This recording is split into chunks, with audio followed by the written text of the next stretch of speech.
face au soleil. On a avec nous ce matin le docteur Harry Demirjan. Il est dermatologue à la clinique du laser au Centre universitaire McGill. Bonjour. Bonjour. Bonjour, docteur. Parlez-nous un peu de... Vous avez lancé cette semaine une campagne de prévention. On en parle à chaque année. Avant d'entrer en ondes tout à l'heure, on disait on a l'impression que le soleil est plus chaud qu'il l'était il y a quelques années. Oui, définitivement. On a un problème d'ozone et au niveau de l'environnement Canada, on nous a avisé qu'on aurait de 6 à 8 plus de rayons UV, UVA et UVB qui vont passer à travers pour atteindre le sol. Donc, c'est du dommage additionnel que va recevoir notre peau. Donc, davantage de cas de cancer de la peau. Davantage de cas. Donc, c'est extrêmement important de pouvoir inciter à la population de changer de comportement, de prendre les mesures nécessaires afin qu'on puisse contrer un peu à ce changement au niveau de l'environnement, c'est-à-dire de se protéger adéquatement. Ça ne se limite pas à l'écran solaire. L'écran solaire est important. Il faut mettre au moins un FPS de 15, un facteur de protection solaire 15.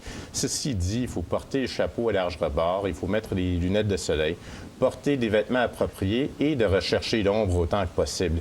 Essayons d'éviter des activités à l'extérieur en plein soleil entre 11 heures du matin et 15 heures de l'après-midi. Et les bains de soleil, j'imagine que vous êtes vraiment là, totalement contre ça, là, quand on se fait rôtir. Définitivement. Mais il y a aussi un mythe. Les gens disent que je ne suis pas allé au soleil. Pour les gens, ils pensent que aller au soleil, c'est l'équivalent de prendre un bain de soleil, ce qui n'est pas vrai. Lorsqu'on sort dehors, on va prendre une marche, on va au travail, on prend du soleil. Donc, dès qu'on met le pied dehors, il faut prendre les mesures de protection nécessaires.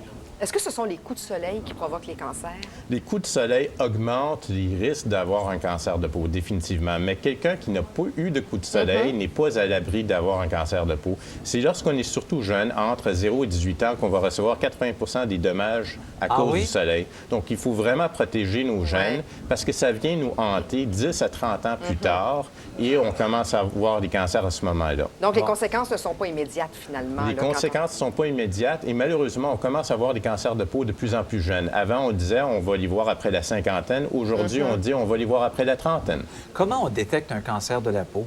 On détecte suivant les critères, dont si on a de quoi qui est nouveau, qui change de couleur, qui devient multicolore, foncé, brun, noir ou rouge, qui change de forme ou qui dépasse les 6 mm ou qui saigne tout seul. Donc, c'est important de se vérifier la peau et pour les endroits qu'on n'arrive pas à voir nous-mêmes, de demander quelqu'un dans notre environnement de vérifier notre dos, par exemple. Parce que chez les hommes, le taux de cancer le plus élevé, c'est sur le dos. Mais le cancer peut arriver n'importe où sur la peau. Mais il ne faut pas confondre avec les points de rousseur, avec les grains de beauté aussi, ou ça peut être un grain de beauté tout simplement qui prend de l'ampleur?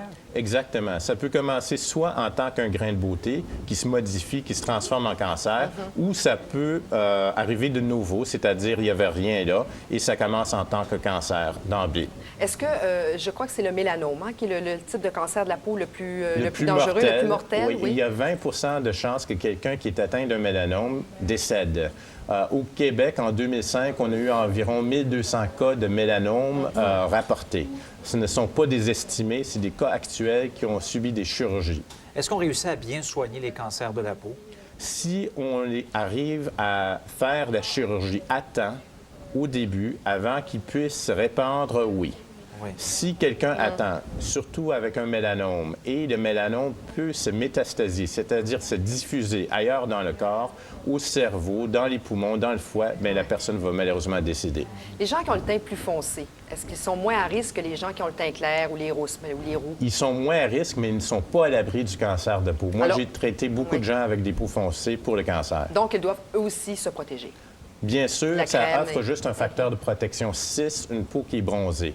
Donc, ce qu'on requiert vraiment, c'est un minimum de 15. Donc, tous ceux là, qui vont au soleil parce qu'on veut absolument avoir le teint foncé, être bronzé pour bien paraître, prudence, s'il vous plaît. S'il vous plaît, utilisez un auto-bronzant si vous voulez absolument. Oui, parce que le teint bronzé, ça a rapport à la santé. Quand on a le teint clair, on dit, mon Dieu, est-ce que tu es malade? T'as pas l'air en forme. Ouais, t'as pas l'air en santé. Il y a beaucoup de santé. produits auto-bronzants sur le marché maintenant.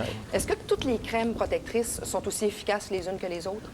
Non, il faut aller rechercher des ingrédients particuliers, dont le Persol 1789, combiné à de l'octocrylène ou au Mexoril.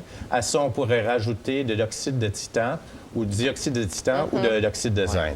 Eh bien, merci beaucoup pour votre passage ce matin et pour ces bons conseils. Il y a aussi l'Association canadienne des dermatologues. Il y a un site Internet, le www.dermatologue.ca.